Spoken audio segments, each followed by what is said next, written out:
Bonjour et bienvenue dans une nouvelle semaine de découvertes et de questions sur les transformations numériques. On va commencer avec l'identité numérique. La Poste est en campagne en ce moment. Tous les bureaux de poste proposent aux citoyens de se créer une identité numérique sécurisée. Alors, à quoi ça sert? Comment ça marche? Je poserai la question à ma première invitée, Candice Dauge du groupe La Poste, dans quelques instants. Et puis au cœur de cette émission, on va parler des Civitech et du rôle qu'elles jouent aujourd'hui et qu'elles espèrent jouer demain dans le débat démocratique, dans le renouveau même démocratique. On en parlera évidemment dans un contexte d'élections départementales et régionales, mais aussi en pensant à l'élection présidentielle 2022. Et puis nous retrouverons notre rendez-vous avec le biomimétisme. On va s'intéresser à la nature qui inspire les technologies et en particulier aux ailes de papillons aujourd'hui. Et puis on conclura avec notre opération Smartech contre Covid avec une technologie destructrice de virus. Mais tout de suite, donc place à l'interview.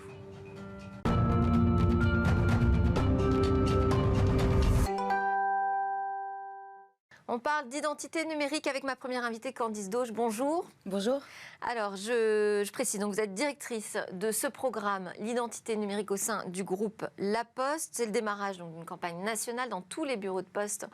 Vous proposez, là, en ce moment même, à chaque citoyen de se créer une identité numérique sécurisée, c'est-à-dire qu'elle a le statut d'ID substantiel. Alors, on va expliquer ce que c'est déjà substantiel. On est juste à un niveau de garantie d'authentification en dessous de la carte nationale d'identité, c'est ça? Alors tout à fait, c'est un niveau d'attestation en fait donné par l'État, par l'Agence nationale de sécurité informatique, l'ANSSI, qui permet de valider le niveau de sécurité de l'identité numérique. Donc on a plusieurs niveaux au niveau d'EDAS de l'identité numérique, et donc on a obtenu, nous, l'année dernière, ce niveau substantiel. On est aujourd'hui les seuls en France à avoir ce niveau de sécurité. Il y a 3 niveaux, hein? Tout à fait, on a un niveau faible, donc c'est un identifiant mot de passe qui permet de se connecter, un niveau substantiel qui fait l'objet d'audit, en fait, de vérifier que l'identité numérique qu'on propose permet bien de s'assurer que la personne qui se connecte est celle qu'elle prétend être, et un niveau élevé qui est un niveau vraiment lié à une carte d'identité électronique, à un support physique qui permet vraiment d'avoir un niveau de sécurité le plus élevé. Et alors, pourquoi cette campagne autour donc, d'une première ID substantielle en France dans les bureaux de poste ?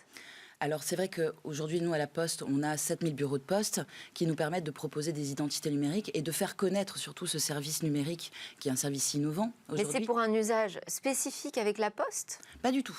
C'est vraiment pour l'ensemble de ces démarches administratives. Il faut rappeler que l'identité numérique, ça permet de se connecter à l'ensemble de ces démarches. Aujourd'hui, via France Connect, on peut se connecter à ses impôts, à la sécurité sociale, à son compte formation, commander son permis de conduire, l'ensemble de ces démarches administratives, et on peut le faire avec l'identité numérique de la Poste. Jusqu'ici, on le proposait soit 100% en ligne, via la réception d'une lettre commandée électronique, ou alors on commençait en ligne et on finalisait son identité numérique avec le facteur ou en bureau de poste. Et là, on vient de lancer depuis lundi dernier le fait de pouvoir s'enrôler de bout en bout, finalement, en bureau de poste. Donc, on va en bureau de poste et on nous propose une identité numérique. Et alors, comment ça marche que vous dites dans votre campagne, en 5 minutes, on crée son identité numérique sécurisée? Tout à fait. Bon, on va voir son chargé de clientèle, on présente sa pièce d'identité. Donc, il faut être client déjà de la Poste. Il faut se rendre dans un bureau de poste, manifestement. Et on n'a pas forcément un chargé de clientèle quand on va à la Poste. On peut y aller aussi juste pour son courrier. On peut y aller pour son courrier et il y a des chargés de clientèle dans le bureau de poste. D'accord, donc on peut y aller même si on n'est pas client de la banque postale. Ah oui, tout à fait. D'accord. Là, on est vraiment sur le réseau La Poste, hein, donc on peut s'y rendre et puis demander une identité numérique, très simplement. Et quelle est la procédure à ce moment-là, alors? Donc, on présente sa pièce d'identité. Le chargé de clientèle va vérifier votre identité, sa pièce d'identité, que vous êtes bien la personne que vous prétendez être, donc que vous avez bien en possession de votre pièce, donc la photo de la pièce d'identité et vous-même. On vous demande très rapidement d'enlever votre masque pour bien vérifier la photo. Ouais. Et on va vous associer un identifiant avec votre identité. Et c'est fini. Et c'est fini. Et donc on repart. Qu'est-ce qu'on peut faire avec cette identité ? Donc, ce qu'on peut faire aujourd'hui, comme je le disais, c'est... Ça remplace un France Connect, typiquement ? Alors, France Connect, c'est comme si c'était une porte et l'identité numérique, c'est la clé. C'est-à-dire que France Connect fédère. Donc ça remplace plutôt mon mot de passe et mon identifiant ? Exactement. On peut très bien aujourd'hui aller sur les impôts avec son identifiant fiscal, aller sur Amélie avec son identité de sécurité sociale, etc., etc. Et là, la Poste propose quelque chose qui va nous permettre de s'identifier avec un seul identifiant mot de passe sur l'ensemble de ses sites internet. Ok, donc pour être vraiment tout à fait clair et certain de ce qu'on dit, je n'aurai plus à rentrer mon numéro fiscal, par exemple, au moment où je décide de me connecter sur le site des impôts. plus la peine de s'en J'aurais souvenir. une seule identité. C'est comme si je portais ma carte d'identité avec moi, mais dans le monde numérique. C'est exactement ça. Ça me permet aussi de réaliser des transactions, parce que si j'ai bien suivi, c'est à peu près l'équivalent de ce qu'impose la directive européenne sur les transactions, donc l'équivalent d'une authentification forte. Tout à fait. Donc là, on est au début, on peut se connecter sur des démarches administratives et petit à petit, l'identité numérique de la Poste va être proposée sur l'ensemble des sites du quotidien. Et l'identité numérique de la Poste, et c'est son niveau substantiel qui le permet, a en effet un module d'authentification forte. Donc à chaque fois qu'on se connecte, on nous demande sur notre smartphone si c'est bien nous. Donc on a un code à saisir pour dire oui, c'est bien moi qui me connecte. Donc exactement ce que fait votre banque en fait à chaque fois que vous faites un paiement. Et comment s'appelle cette identité ? L'identité numérique. Tout simplement. Tout simplement. Bon. On parle sécurité des transactions, on parle de l'authentification. Donc ce sont des sujets quand même très, très complexes aujourd'hui. Vous avez obtenu un label de l'ANSSI. Quels ont été les efforts, je dirais, technologiques à déployer pour garantir un maximum de sécurité sur cette identité ? Alors nous avons l'ensemble de nos serveurs qui sont déjà hébergés en France et l'ensemble de la chaîne industrielle de notre technologie a été extrêmement travaillée et auditée dans tous les sens par des auditeurs pour bien vérifier la sécurité à la fois des codes informatiques. Combien de temps d'audit ? 18 mois. 18 mois entre la mise en production et la fin des audits pour avoir le niveau substantiel. Donc ça a été un vrai travail. Ça veut dire que ce projet, il remonte à quand ? Alors, on a commencé à travailler sur l'identité numérique à la Poste très tôt, en 2015. D'accord. Et on a commencé à soumettre notre dossier à l'ANSSI en 2018. Pour obtenir une qualification en 2019. Et pour l'instant, donc vous y tournez les premiers, il n'y a pas d'équivalent. Aujourd'hui, non. Est-ce que la campagne a démarré quand ? La semaine dernière ? Lundi dernier. Lundi dernier. Vous avez des premiers retours d'expérience ? Comment ça fonctionne dans les bureaux de poste ? Est-ce que vous avez un chiffre peut-être à communiquer sur le démarrage ? Alors, on a un très beau démarrage puisqu'on a multiplié, on a fait en 3 jours ce qu'on fait normalement en 1 mois de création d'identité numérique. D'accord. Donc, on a un très très beau démarrage et des chargés de clientèle très motivés à proposer l'identité numérique. Ils ont bien compris l'intérêt. Ça aussi, ça donne un petit coup de numérique aussi dans les bureaux de poste. Ça permet de proposer un autre service. Donc, ça passe très très bien. Très heureux. Pas de chiffre pour l'instant à communiquer alors ? Exactement, on a dû faire 15 000 identités en 3 jours, donc c'est quelque chose qui est très très bien. Et l'argument massu, celui qui fait que la personne va être convaincue, le citoyen va être convaincu de se créer cette identité, c'est quoi ? Plus besoin de retenir vos identifiants mots de passe, vous n'en avez plus qu'un seul. Ouais, ça c'est pas mal, effectivement, c'est assez séduisant. À sécuriser quand même dans un coffre-fort électronique, si possible. Merci beaucoup, Candice Do. Je rappelle que vous êtes directrice du programme L'identité numérique au sein du groupe La Poste. Et donc c'est cet ID substantiel qui débarque dans tous les bureaux, mais qui n'est pas lié à La Poste, qui va être l'identité numérique nationale sécurisée. Merci beaucoup. C'est l'heure de parler de Civic Tech. On est en plein dans la campagne départementale régionale. Eh bien, on va parler de ces Civic Tech qui veulent s'inviter dans le débat démocratique.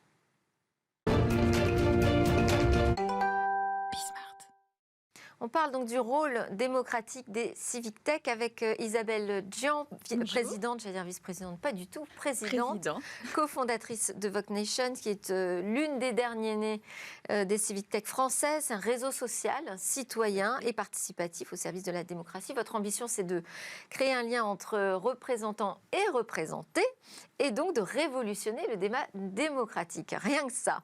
Avec moi également, Franck Escoubès, qui est cofondateur de Bluenove, société de conseil et de technologie spécialisée en intelligence collective massive. Et vous êtes co-auteur du livre La démocratie autrement, l'art de gouverner avec le citoyen. C'est paru récemment, le 12 mai, aux éditions de l'Observatoire. Et vous appelez donc à un renouveau de l'engagement citoyen en politique, notamment pour la présidentielle 2022. J'ai une question déjà à vous poser à tous les deux avant de parler de présidentielle. On est dans les élections départementales et régionales. Est-ce que vous avez vu les Civic Tech, les vôtres peut-être, mais d'autres aussi, se mobiliser dans cette campagne ? Alors, pour répondre à votre question, effectivement, ce qu'on constate de plus en plus, c'est qu'il y a un défaut d'information, malgré l'afflux d'informations massives sur les réseaux sociaux ou autres. Et en fait, on voit qu'il y a une vraie difficulté en fait, à retisser ce lien fondamental entre le citoyen, le politique et la démocratie. Sur les régionales et sur les départementales, ce qu'on constate, c'est qu'il y a beaucoup de personnes qui ne savent pas concrètement à quoi ça sert, qui ne se mobilisent pas. Lors des dernières élections, il y avait moins d'un Français sur 2 qui s'était mobilisé. Donc on voit qu'il y a vraiment un besoin de pouvoir proposer quelque chose qui soit simple, accessible, pour que le citoyen puisse être à nouveau au cœur du débat démocratique. Mais alors justement, est-ce qu'on a proposé quelque chose que vous avez vu, des initiatives qui permettaient d'impliquer davantage les citoyens dans ces élections ? Non, je crois que ce sont des élections intermédiaires qui ont une difficulté de statut par rapport évidemment aux présidentielles qui vont suivre. Donc ce qu'on observe, c'est plutôt une sorte de dénaturation du scrutin à l'échelle départementale et régionale en préparation des présidentielles. Il n'y a pas eu de consultation citoyenne digne de ce nom, ou en tout cas dont on a parlé, qui ont fait l'effort de préparer ce scrutin, ce double scrutin qui est perçu comme extrêmement complexe et nébuleux par les citoyens. Et ça fait suite à 18 mois de silence radio de la part des citoyens pendant la crise sanitaire. Donc on est véritablement dans une trêve de l'expression citoyenne depuis presque 2 ans. Pourtant, là, on est sur des sujets de proximité. On parle d'élections finalement locales, où on devrait avoir le sentiment justement que le citoyen est encore plus au cœur du débat et doit davantage s'impliquer dans ce type d'élection. C'est paradoxalement plus compliqué qu'on ne le pense, la démocratie locale. C'est-à-dire que même si la démocratie participative est née de ce qu'on appelait à l'origine la démocratie de proximité, à l'échelle du territoire, cette démocratie de proximité, progressivement, elle a perdu de son aura au profit des plus grands scrutins ou des grands enjeux nationaux, voire internationaux, dans le cadre du Brexit. Et la démocratie... Ça, c'est un problème typiquement français ? Non, je crois que c'est une difficulté intrinsèque à la question du territoire. Les jeunes, notamment, sont déterritorialisés, c'est-à-dire qu'ils s'intéressent plutôt à des causes qui viennent transcender le territoire. Oui. Et puis, quand on observe la globalisation finalement politique. Oui. Vous regardez la crise des Gilets jaunes, ça a été une crise régalienne, c'est-à-dire qu'on s'est adressé préférentiellement au président de la République et pas du tout au territoire. Et ça s'est organisé presque dans le déni du territoire, dans des ronds-points, dans des péages, dans des parkings. Voilà. Donc on est... Isabelle Dian, comment vous imaginez justement recréer ce lien entre représentants et représentés ? Alors en fait, effectivement, avec Vox Nation, on est parti du constat qu'il y avait une crise démocratique, une crise de défiance et pas forcément un accès direct et immédiat qui soit simple à tout l'ensemble du champ démocratique, alors que le champ démocratique, il concerne tout le monde. Il vous concerne vous, il concerne le citoyen, il s'exerce dans les réseaux associatifs, dans les réseaux professionnels, les syndicats et autres. Et en fait, il n'y a absolument pas de vecteurs qui permettent à ce stade, et c'est pour ça qu'on a créé Vox Nation, d'être ce lieu de rencontre. En fait, nous avons reconstitué un peu comme à la Grèce antique, des grandes places où tout le monde peut se rassembler, faire des propositions, il faut avoir une démarche proactive, il faut avoir envie aussi. Tout à fait, de retrouver ce lien. Tout à fait, mais je pense que clairement, et ce que disait monsieur, effectivement, ce cri d'alarme en fait des Gilets jaunes, c'était un cri de l'expression démocratique. Alors, nous faisons le pari qui peut s'exercer par le biais des propositions et du Vox. Alors, le Vox, nous, c'est ce qu'on a mis en avant et ce qu'on a inventé dans Vox Nation. En fait, c'est un vote anonyme, de la même manière en fait que ce qui se passe au niveau des scrutins, qui permet d'être une forme de légitimation par rapport à des propositions citoyennes qui ont vocation à être directement transmises aux décideurs publics et politiques. Donc c'est une première acculturation aussi vers le champ démocratique, renouer avec l'expression, renouer avec des propositions, et puis en plus de ça... Et après, il faut qu'il y ait un retour, parce que les civic tech, c'est des nouveaux outils qui permettent effectivement aux citoyens peut-être davantage d'interpeller directement le politique, mais il faut qu'il y ait le retour, il faut que ça suive. Moi, je pense que c'est vraiment le péché originel de la civic tech, c'est-à-dire qu'il y a eu une formidable effervescence d'innovation démocratique avec de nouveaux outils, de nouvelles plateformes, de nouveaux mécanismes. Mais qui peut créer des déceptions aussi. Mais qui n'ont jamais été, ou quasiment jamais été, suivis d'effets politiques. Oui. Et même dans le cadre du grand débat national, on peut estimer que l'effort citoyen qui a été colossal, qui a été véritablement spectaculaire, reconnu à l'échelle internationale, cet effort de mobilisation citoyenne n'a pas abouti à des décisions politiques fortes. Donc ça veut dire quoi? Ces outils technologiques, ces applications, ces réseaux sociaux, ces plateformes, il faut les mettre entre les mains, finalement, pas du citoyen, mais du politique? En fait, je pense que c'est les deux. Vous avez tout à fait raison. L'objectif, c'est vraiment d'avoir une forme de dialogue qui ne soit plus uniquement unidimensionnel. On voit bien que le champ de la démocratie représentative, c'est notre institution dans les sondages, dans les enquêtes, on voit bien que tout le monde y est très attaché. Pour autant, 70% des Français considèrent que leurs idées sont peu ou mal représentées. Ouais. Il y a un vrai besoin, en fait, de cette interaction, mais dans les deux sens. À la fois d'information de la part des politiques vers le citoyen, parce qu'en même temps, ça favorise aussi la fameuse acceptabilité dont on a beaucoup parlé, des réformes, etc., où effectivement, on a le sentiment que les décisions sont un peu arrivent comme ça, elles sont un peu subies en creux. Et cette nécessité de pouvoir être dans la pédagogie aussi. Je pense vraiment que les civic tech ont un rôle foncièrement important en termes de pédagogie.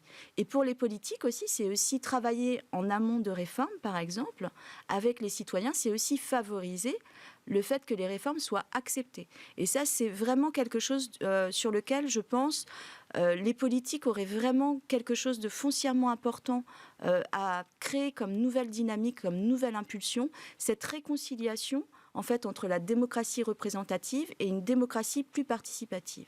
Et alors, ça passe aussi par des choses moins sérieuses, comme le président qui se prête à des vidéos sur YouTube ou oui, des interviews sur Twitch. En fait, est-ce que les civic tech, parce que les civic tech, finalement, ce sont des outils très conventionnels de réflexion sur le débat démocratique, mais à côté de ça, les usages pour les jeunes qui se développent sont de plus en plus pris en compte par les politiques. Est-ce que ça, c'est une bonne chose? Est-ce que c'est complémentaire ou est-ce que c'est une déviance? En fait, je vais faire réagir pour qu'on ait un temps de parole à peu près équivalent. Désolée Isabelle, je vous redonnerai la parole après. Non, mais je pense qu'il y a en effet une ambiguïté sur le type d'outils à mettre en œuvre. Parce qu'initialement, les civic tech avaient vocation... Est-ce que c'est s'exprimer sur Twitter, par exemple? Justement, je crois que ce n'est pas le cas. C'est-à-dire que l'ambition des civic tech, c'est de professionnaliser la prise de parole citoyenne. Je crois que force est de constater aujourd'hui que, pour l'instant, c'est un objectif qui n'a pas été atteint. C'est un constat, je crois, de relatif échec de la civic tech aujourd'hui, de ne pas avoir su, d'une part, impacter la politique, et d'autre part, véritablement changer la donne en matière de participation citoyenne. Ça devait être plus accessible, plus démocratique, plus facile, et finalement, ça n'est pas tant que ça. C'est pour ça que c'était ma première question, là. Qu'est-ce qui s'est passé sur les départementales et régionales? On n'a rien vu de nouveau pour l'instant. Comment est-ce que ça peut bouger dans le domaine des civic tech? Je sais que dans votre livre, vous dressez un bilan des initiatives participatives en Europe. Qu'est-ce qui vous semble intéressant à développer? Qu'est-ce qu'on peut faire de mieux? Comment on peut avancer sur ces sujets? Je crois que d'une part, il faut être beaucoup plus ambitieux en matière de consultation citoyenne. C'est-à-dire ne pas considérer qu'un simple tirage au sort... Un simple tirage au sort suffit à résoudre le problème des Français via la constitution d'une France en miniature. C'est un peu plus compliqué que ça, premier élément. Deuxième élément, c'est une thèse que l'on défend dans le livre, un parti pris qui consiste à dire que tout le monde n'a pas nécessairement vocation à s'exprimer sur tous les sujets. Il y a des gens qui sont plus concernés que d'autres, plus affectés par des problèmes sociaux ou politiques que d'autres, et il y a des gens qui sont plus compétents que d'autres. Et il faut faire cette révolution à la fois du concernement et cette révolution de la compétence pour aider à coproduire les politiques publiques de demain. Quand, Isabelle, vous proposez ce réseau social, vous dites, mais on a aussi un rôle de pédagogie. Comment passe cette pédagogie? Comment est-ce que vous arrivez à transmettre des messages? Tout à fait. En fait, le principe d'un réseau social, c'est qu'il y a tout type de contenu.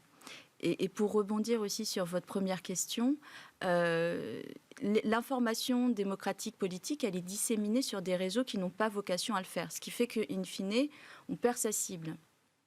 Sur Vox Nation, on va venir pour l'information démocratique, etc., avec des flux d'informations. On a 5000 sources qui arrivent.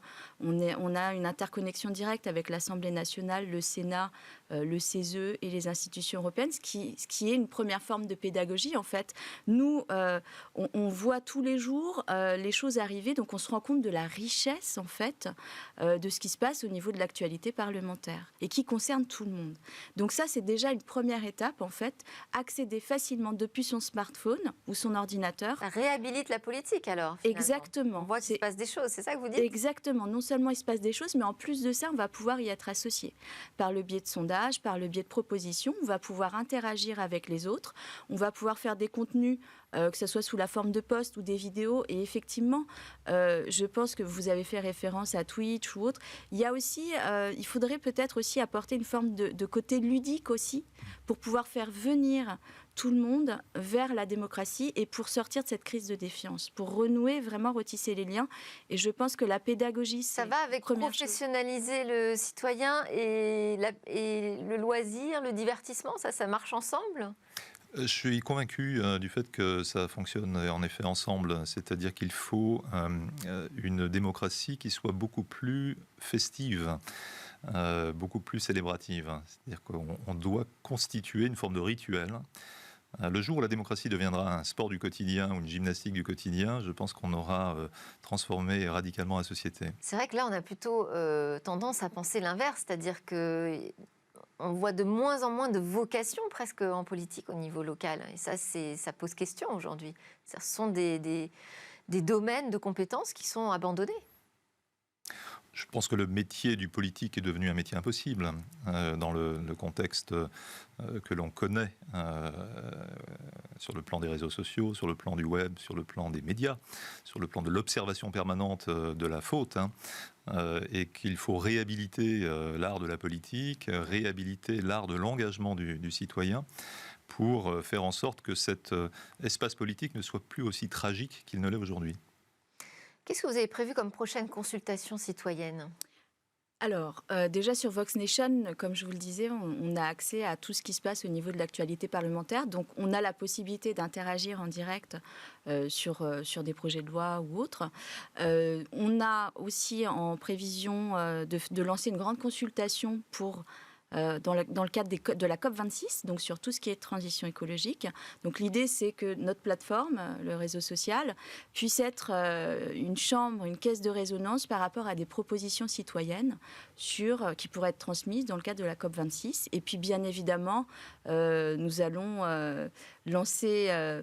des débats en live sur Vox Nation dans le cadre des présidentielles pour justement faire remonter toute une partie programmatique. Alors, comment vous allez la faire remonter, cette information qui vient des citoyens ? De manière très simple, en fait, sur Vox Nation, vu que c'est un réseau social, en fait, on a des fonctionnalités qui permettent à chacun de pouvoir faire des propositions, des consultations en direct avec des restitutions qui sont automatisées.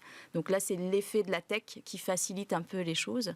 Mais l'objectif, c'est de pouvoir être en capacité d'avoir des propositions qui seraient transmises aux futurs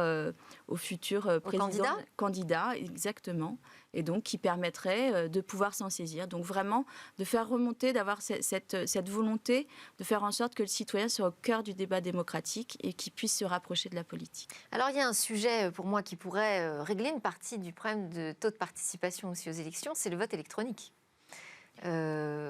Bon, parfois c'est compliqué de se déplacer, parfois on n'est pas chez soi, c'est compliqué de faire de transmettre son pouvoir à quelqu'un de confiance. Bon. Pourquoi aujourd'hui ça patine autant sur le vote électronique ? Est-ce que vous avez étudié cette question aussi, Franck Escoubès ? Je crois que ça patine parce qu'on a énormément de difficultés à expérimenter et à être innovant en matière démocratique. Il y a une somme considérable d'innovations qu'il faudrait envisager, notamment dans le cadre du vote, qui ne passe pas uniquement par On pourrait imaginer des votes mixtes, en fait, à la fois possible physiquement dans les bureaux de poste et de manière électronique. Oui, mais on pourrait aussi imaginer un vote qui permette aux citoyens de sélectionner non pas un candidat, mais des idées. Oui. Voter sur des idées et non pas sur des personnes censées représenter ces idées. Encore que c'est quand même intéressant de savoir qui va les incarner. Eh bien, je pense qu'il faut renverser la charge de la preuve, c'est-à-dire partir d'un programme idéal des Français. Celui-ci est connu d'ailleurs. Dans le cadre du grand débat national, on a eu le privilège d'analyser les résultats du grand débat national et on a pu faire émerger les consensus qui sont beaucoup plus nombreux qu'on veut bien le penser. J'imagine tout de suite, tous les candidats vont se mettre sur ce programme idéal. Eh bien, ce serait très bien. Ce serait de manière. Après, il faut le tenir. Ce serait une manière beaucoup plus sensée de concevoir la politique, parce qu'on s'aperçoit, et je terminerai là-dessus, que le point de vue des citoyens français est beaucoup plus transpartisan qu'on ne le pense. Quand on regarde quelles sont les préoccupations premières, les consensus fondamentaux dans l'expression citoyenne en France, on se rend compte qu'il n'y a pas du tout ce détourage des lignes des partis politiques traditionnels qui correspondent à de vieux clivages idéologiques. Et dans la réalité, les gens sont beaucoup plus transpartisans. Sur cette question du vote électronique, oui. Est-ce que vous pensez, on est dans une société de plus en plus numérique, est-ce que vous pensez aussi que ça pourrait faire avancer les choses en matière de participation auprès d'un public peut-être plus jeune? Bien sûr. En fait, je pense que le taux, l'abstentionnisme, c'est un fait majeur. Il y a plusieurs personnalités politiques qui disaient que c'était le premier parti de France. Donc, on ne peut que s'en interroger. Et déjà, sur Vox Nation, ça part aussi de ce principe-là, parce qu'en fait, le Vox, c'est quoi ? C'est une acculturation au vote, à la citoyenneté, à l'exercice de son droit citoyen, puisque c'est un vote digital anonyme. Donc, je pense qu'il y a une acculturation qui peut se faire par le biais des civic tech et qui effectivement permettrait de pouvoir, comme je le disais, réacculturer aux faits démocratiques. Et comme le disait monsieur, je rejoins tout à fait ses propos. Il y a vraiment un espace pour faire émerger des propositions de manière dépassionnée, en fait, dans un débat contradictoire, parce que c'est essentiel de ne pas être dans une pensée unique, et certains réseaux peuvent, par le biais des algorithmes et les contenus pilotés, peuvent concourir à faire en sorte qu'on ait une pensée un peu plus binaire. Et je pense que les civic tech ont un rôle majeur à jouer pour justement nourrir le débat contradictoire, faire en sorte qu'il y ait des propositions qui puissent émerger. Mais là, on reste sur le citoyen. Moi, j'aurais juste terminé d'un mot sur cette question aussi du fonctionnement de nos institutions. Est-ce qu'à l'Assemblée nationale, on ne devrait pas travailler avec des outils d'intelligence collective massifs, par exemple, faire intervenir un peu d'intelligence artificielle pour nourrir les débats en termes d'expertise? Parce que là-dessus, pour l'instant, c'est zéro. Oui, c'est très timide. Ouais. C'est très timide et on pourrait parfaitement, en effet, imaginer que les institutions s'emparent de ces outils qui existent, qui fonctionnent, qui permettent d'avoir accès à une pluralité de points de vue, qui permettent surtout d'analyser les contenus partagés par les différentes parties prenantes. Et là, on aurait peut-être une réunion des demandes. Merci beaucoup à tous les deux pour ces premiers éclairages. On continuera de reparler des élections, bien évidemment, puisqu'on rentre dans cette période de campagne. Merci à tous les deux. Juste après la pause, on a rendez-vous, on va prendre l'air, on part dans la nature, on a rendez-vous avec le biomimétisme.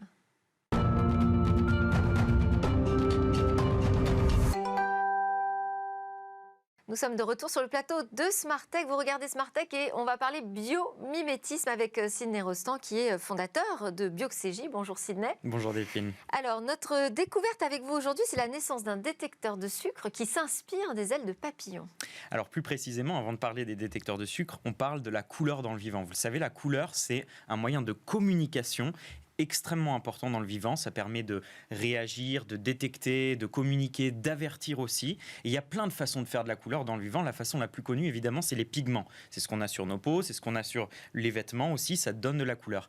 Mais il y a une autre façon plus précise de faire la couleur dans le vivant, c'est ce qu'on appelle les couleurs structurelles. Vous savez, les couleurs structurelles, c'est quand on regarde par exemple un billet de banque ou une carte bleue et qu'on change un petit peu l'angle, la couleur va changer. Ça se retrouve beaucoup par exemple sur les ailes de papillons. Alors comment est-ce que ça se passe? La couleur structurelle, je pense qu'on va le voir à l'écran tout de suite. Ce sont en fait des feuillets spécifiques. Parfois, ce sont aussi des cristaux spécifiques qui sont, c'est une morphologie de surface en fait particulière à des échelles très fines qui va venir créer des interférences avec les rayons lumineux. C'est-à-dire que les rayons lumineux vont se refléter de façon très différente et du coup offrir cette couleur structurelle. Dans le vivant, ça aide par exemple les papillons à se thermoréguler, c'est-à-dire à faire face à la chaleur, puisque en fonction de l'intensité des rayons d'infrarouge, vous allez avoir une thermorégulation. Donc les papillons ne suent pas, ils ont cette couleur structurelle. C'est assez incroyable. Alors la technologie là derrière est très impressionnante, notamment chez une espèce de papillon qu'on appelle, accrochez-vous, la pierride de rave. La pierride de rave, on la voit à l'écran, va avoir des couleurs d'ailes très blanches avec des points très précis qui sont noirs. Ça permet de communiquer avec les femelles, donc c'est à destination de la reproduction. Et la technologie utilisée, ce sont non pas des feuillets, mais des cristaux, les cristaux de ptérine. C'est drôle que vous parliez de technologie. Ah oui, non, mais moi, maintenant j'ai l'habitude de parler de technologie, c'est effectivement ça, c'est un composé en fait de cristal très impressionnant. Donc il faut imaginer des nanobilles qui sont disposées sur la surface de l'aile. En reprenant cette technologie, du coup, des chercheurs de l'École Polytechnique Fédérale de Lausanne, qui d'ailleurs travaillent beaucoup sur des technologies bio-inspirées, ont créé des nanobilles, non pas de ptérine, qui est le composé organique, mais là de polymère, donc c'est artificiel, pour créer ces nanobilles qui vont effectivement créer de l'iridescence, qui vont créer ces interférences avec la lumière. Quel est l'intérêt ? Ils se sont dit, ok, il y a une technologie qui est très chère pour les viticulteurs, donc les gens qui utilisent les vignes, qui font grandir les vignes, c'est la détection du taux de sucre. Il faut suivre le taux de sucre pour faire grandir un vin, par exemple. Cette détection du taux de sucre, elle se fait avec ce qu'on appelle des réfractomères. Ces réfractomères vont tout simplement voir comment les rayons de lumière vont se comporter en fait dans un liquide pour en déterminer le sucre. Sauf que c'est des équipements qui sont très très coûteux. Alors ces chercheurs de l'École Polytechnique Fédérale de Lausanne ont réutilisé ces nanostructures, ces nanobilles les ont copiées en fait, qui a sur les ailes de la ptérine, de la pierride de rave, donc ouais, de ce papillon. Ils l'ont mis en fait dans un capteur spécifique que les viticulteurs, tenez-vous bien, utilisent pour détecter le taux de sucre. Donc clairement en fait, vous les mettez finalement dans ce liquide. Sur les pieds de vigne ? Non, c'est plutôt dans le liquide en fait. C'est dans le liquide pour détecter son taux de sucre. Vous mettez ces nanobilles dans ce liquide-là, et en fonction de la lumière et en fonction surtout de la viscosité finalement du sucre, du comportement de ce liquide, vous allez avoir des couleurs de ces nanobilles qui vont changer, et ça va vous permettre en fait finalement avec une échelle de déterminer le taux de sucre avec une très très bonne fiabilité et sans utiliser ces réfractomètres qui sont très très coûteux. Donc c'est une technologie bio-inspirée, je pense que c'est le biomimétisme dans toute sa beauté. Vous passez du papillon à de la couleur structurelle vers des viticulteurs, quoi. C'est tout à fait incroyable. C'est pour ça que moi j'aime bien parler de technologie bio-inspirée. C'est toute cette magie en fait des ponts qu'on crée avec le biomimétisme. Oui, et c'est là où ça devient une technologie. C'est à partir du moment où nous on s'en empare pour essayer de le reproduire. Alors moi j'aime bien parler de technologie biologique et puis après de technologie humaine bio-inspirée.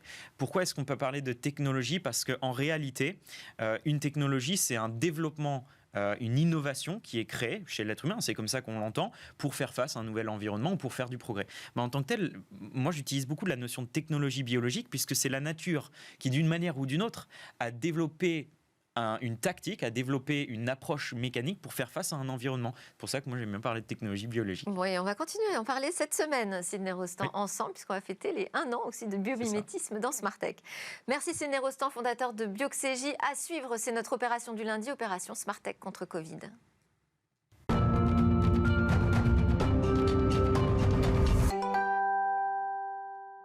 Alors tous les lundis dans Smartech, vous le savez, on propose de mettre en lumière des technologies, des innovations qui nous permettent de mieux traverser cette crise ou d'accélérer sa sortie.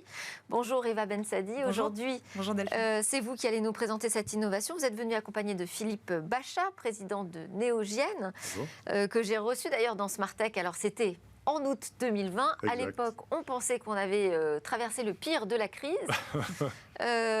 Aujourd'hui, le contexte est un peu différent. On sait qu'il va falloir vivre avec, en tout cas s'organiser dans la durée. Et donc, Eva, ici, on parle d'une solution de purification et de désinfection de l'air pour tout type de lieu. Et c'est actif évidemment contre les virus et donc le Covid-19. C'est en fait à ce jour, Delphine, le seul produit à avoir été testé contre le virus du Covid, également le seul à avoir été approuvé par la fameuse agence de santé américaine, la FDA. Il s'agit, comme vous le disiez, d'un purificateur qui, quand on le voit, ressemble à n'importe quel autre purificateur, mais vous verrez qu'il combine en fait 5 à 6 actions simultanées qui vont détruire complètement le virus présent dans la pièce. Ça s'appelle la NanoStrike Technology, car comme son nom l'indique, NanoStrike, les toutes petites particules n'y survivent pas. Alors justement, comment fonctionne cette technologie ? On en a déjà parlé ici, la plupart des purificateurs utilisent les rayons UV pour détruire le virus. Avec Novaerus, la puissance des ultraviolets se combine à celle du plasma basse intensité. Alors, petite explication, le plasma, c'est en fait le 4e état de la matière après le solide, le liquide et le gazeux. Pour l'obtenir, il faut appliquer un champ électrique à un gaz. Les atomes qui composent le gaz vont alors perdre des électrons. On dit qu'ils sont ionisés. Lorsque les atomes sont tous ionisés, on parle de plasma chaud. À l'inverse, une ionisation incomplète donne du plasma froid. En cherchant à se débarrasser de leur surplus d'énergie, les ions vont donc entrer en contact avec des molécules du virus. Et donc c'est ce qui se passe dans ce purificateur. Tout à fait, comme vous le voyez sur les images, en fait l'air intérieur contaminé, si on imagine qu'il est contaminé, est aspiré dans le purificateur d'air par un ventilateur. À 2 vitesses, l'air est ensuite véhiculé autour des bobines NanoStrike. Ces bobines génèrent ce champ de plasma ultra basse intensité qui désactive en quelques microsecondes les pathogènes et virus présents dans l'air. Cette double action permet alors l'élimination de 99,997% des germes en seulement 30 minutes. Et ce purificateur a une autre particularité qui le rend encore plus efficace contre les virus. Tout à fait, Delphine. Autre particularité, vous savez que normalement un purificateur possède des filtres qui se nettoient ou se remplacent. Ici, aucun consommable n'est à nettoyer ou à remplacer, donc aucun contact avec le purificateur n'est nécessaire et donc aucun contact avec les bactéries ou les virus. Le représentant de cette technologie est avec nous, vous l'avez déjà présenté Delphine, Philippe Bachat, président de Néogène. Bonjour et bienvenue. Merci. Vous avez amené un des purificateurs de votre gamme, le plus petit, je crois. Absolument. C'est le plus petit d'ailleurs qui m'a été prêté par un de nos clients. Il est déjà en utilisation depuis 6 mois et comme vous voyez, 6 mois, 24 heures sur 24, 365 jours par année. Il n'y a rien à faire. Qui peut être utilisé donc dans des pièces assez petites, celui-là. Alors celui-là en particulier est destiné à des pièces de 20 à 25 mètres carrés. La taille intermédiaire serait plutôt pour des pièces de 50 à 55 mètres carrés. Puis nous avons un appareil encore plus grand qui lui est destiné à des pièces de 200, 250 mètres carrés. Mais évidemment, de par son dimensionnement, celui-là et celui de la taille intermédiaire, ils sont particulièrement intéressants pour tous les espaces. Parce qu'en ce moment, avec la crise du Covid, avec la prise de conscience nationale, etc., tous les espaces, tous les secteurs confondus, sont à la recherche de solutions innovantes, brevetées, certifiées, normées, comme vous l'avez si bien dit. Et pas trop bruyantes, parce que là, il est en fonctionnement, absolument. Il est à côté de votre micro. Là, oui. Je ne sais pas si on peut écouter ce silence, mais c'est assez silencieux. Oui. Absolument, c'est le but, parce qu'initialement, il est à destination des hôpitaux. Et donc, on pouvait le placer, par exemple, derrière le lit d'une personne en réanimation, en néonatalité, etc. Donc, incontestablement, la technologie, qui est une technologie brevetée européenne d'origine irlandaise, de Novaerus, comme vous l'avez mentionné, a vraiment fait beaucoup de recherches pour pouvoir améliorer et développer un produit qui soit idéalement positionné pour le secteur médical, où l'utilisation se fait 24 heures sur 24. Il est vraiment réduit à sa plus simple expression, c'est-à-dire le but est uniquement la désinfection. Il n'y a pas de gadget. Philippe Bachat, je le disais, c'est le seul à avoir été testé contre le virus du Covid, votre produit. Pourquoi et comment ? Alors, il a été testé en fait en Californie. De par le fait que Novaerus est une société pérenne, donc la technologie NanoStrike est pérenne, elle a plus de 12 ans d'âge déjà, installée dans des milliers d'hôpitaux de par le monde. En particulier, un exemple que j'aime bien donner, c'est la Corée du Sud, qui il y a déjà 5 ans avait placé ses équipements dans plus de 350 de leurs hôpitaux publics et dans les ambulances. Parce que cet appareil est suffisamment petit pour être branché donc, dans les ambulances en particulier. Et donc, en définitive, effectivement, il est à destination donc, de ce genre de secteur. Et voilà, c'est vraiment l'idéal parce qu'en particulier, il n'y a aucune intervention de la part de l'utilisateur. Vous n'avez pas répondu à la question d'Eva. Oui. Ah, pardon. Ce n'était pas exactement la question. Pourquoi c'est la seule solution à avoir été testée ? Alors, de par le fait qu'il soit vendu un peu partout dans le monde, dans 55 pays, nous avons eu la possibilité de le tester dans un laboratoire en Californie, dans un espace de 16 mètres carrés, chose qui n'est probablement pas possible pour la majorité des fabricants qui, eux, très souvent, travaillent plutôt à un niveau national ou éventuellement européen. En Europe, il est très difficile de tester contre le virus du SARS-CoV-2 lui-même pour des raisons sanitaires évidentes. Je crois qu'il n'y a qu'un seul laboratoire qui l'a fait dernièrement sur des filtres.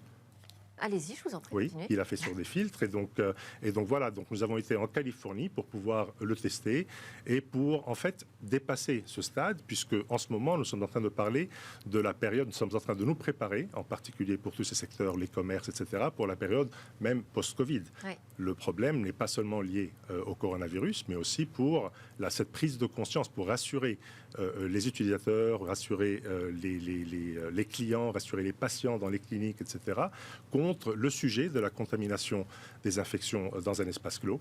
Et donc voilà, donc maintenant nous avons complété et terminé le test sur le SARS-CoV-2 et tout le reste. Super, merci beaucoup Philippe Bachat. On est ravis de vous retrouver pratiquement un an après avec ces évolutions. Philippe Bachat, donc je rappelle que vous êtes président de Néogène. Merci aussi à Eva Bensadi pour cet éclairage. Et merci à tous de nous avoir suivis en ce début de semaine avec Smartech. Vous verrez, c'est une semaine un peu particulière puisque eh bien, on a un an, nous aussi, cette année, avec Smartech dans la tech et sur Bismart, pardon. Je suis très émue. À suivre, c'est le Lab avec les entreprises du numérique qui viennent pitcher chez nous. Et puis moi, je vous retrouve demain pour de nouvelles discussions sur la tech.